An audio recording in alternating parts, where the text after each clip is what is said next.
Hi America, I'm in Salt Lake City, Utah, and I'm going to talk to you about how to change a diaper. The easiest way to change a diaper is to have everything next to you on a blanket, so lay a blanket out on the floor. Make sure that you have wipes and diapers and diaper rash cream if needed, and have it all next to you, that way you don't have to get up and leave the baby.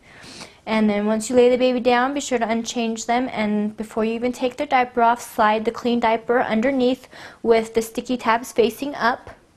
Then you will take off the diaper, wipe them if needed, and then after that you will put the front part over there, put the front part up. Okay, you'll take these tabs here and you'll unstick it and put the one side on, and then you'll do the same thing to the other side.